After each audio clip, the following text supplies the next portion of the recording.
I'm Brandon Gaines, and I serve as the Director of Financial Support Services and Service Excellence at Princeton University. I've been with Princeton for about 16 years now, and in my portfolio are the Financial Shared Services Program, which serves as business managers and finance managers to a subset of academic and administrative departments across campus. In the Financial Service Center, we provide Tier 1 financial services to the entire campus community, so faculty, staff, students, parents, alumni, and suppliers. I also oversee our student financials department, which is our bursar function for all tuition, billing, and we also manage a rents program. We have about 1,500 rental units across campus, and so we manage all of the financials for that program. I also oversee our Service Excellence Initiative, which is a division-wide finance and treasury, a common approach and framework to how we think about service throughout the finance division.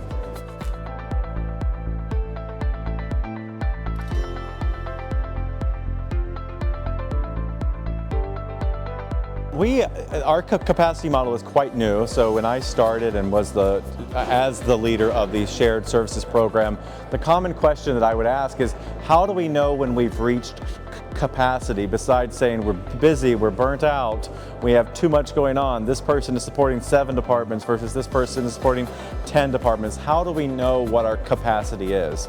And so we started looking at transaction numbers, but then we were introduced to a capacity model that allows us to look at not only transaction numbers, but the time that it takes to process those transactions.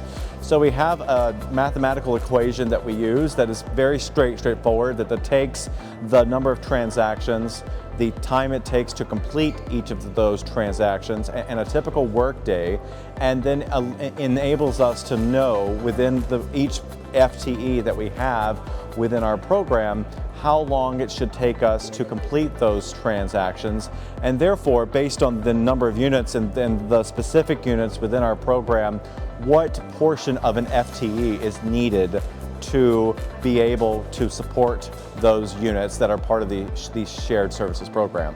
So that helps us with a number of things. One, to be able to know when our portfolios are at capacity and how we can divide those portfolios equally among our team members. It also helps us understand, as new departments and new units are asking to join our shared services program, what that is going to entail from a support and capacity standpoint, and then helps us with any long-range planning, as it might do with costing models, and as we look to expand our services more broadly across Princeton's campus.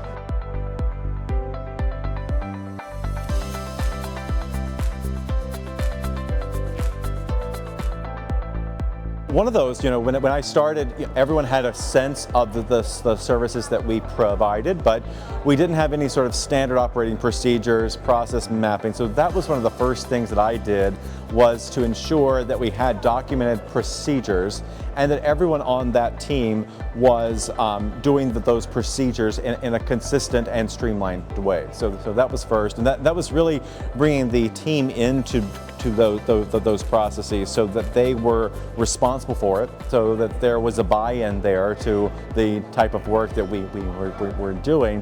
And that allows us to scale and allows us to think about how we can provide services broadly using those standard operating procedures along with the capacity modeling that I spoke of earlier.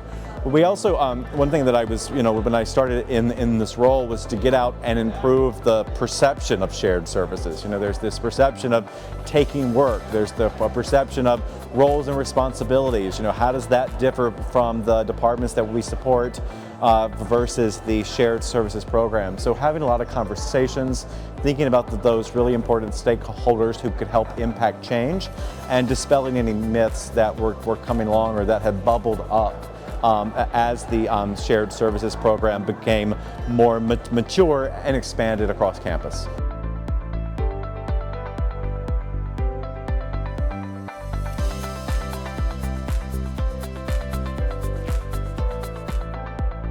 When I'm looking at capacity and agility and thinking about where can we expand first, I think the first place to look is process.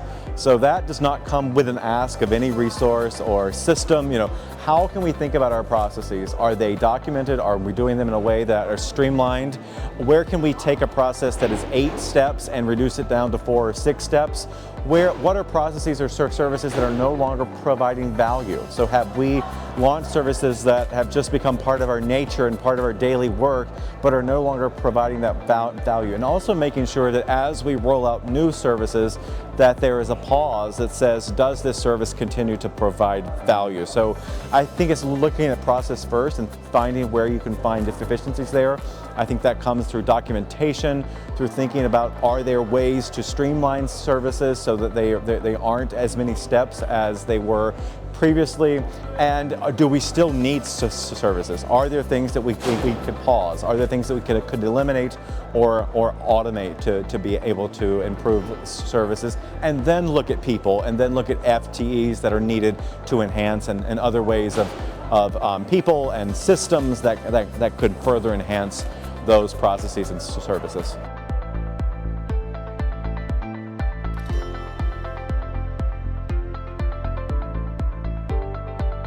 I'm guilty of this too. Think of innovation in a system or technology way.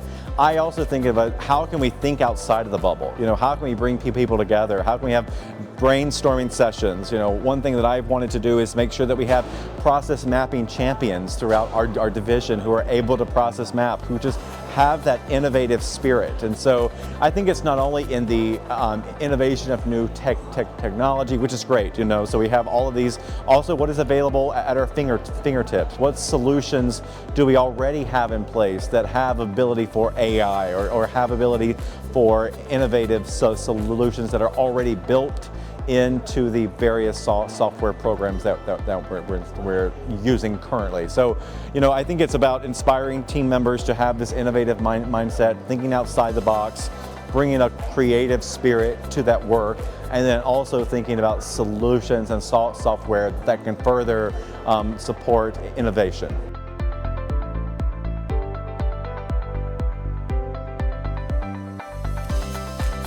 I think the sessions are great. I've been coming to these conferences since 2018, and my first conference was less than 30 days into me being in a shared services role, and I thought, who am I to go to a conference, and I haven't even been in this role for a month yet, But my manager at the time was like, just go and see what you can find out, and it's been great. The sessions are great. I think, also alongside the sessions is just the networking that you're able to do here. Everyone has a story. Everyone does shared services a little bit differently. There are nuggets of information that we can share and leverage from everyone that helps us improve our program. Whatever challenge or struggle that you're having in your shared services organization, somewhere here, someone has had that same challenge and can help you and provide tips. And everyone is willing to talk outside the conference. It's been great as these conferences were put on hold for a bit during the pandemic. We established our own community of practice through people that we had met at the SSON conference to be able to continue that conversation outside of the annual conference and also outside of a pandemic. So thrilled that the conferences are back up, that the energy is back, and that we're continuing to be able to learn through our sessions and the networking opportunities.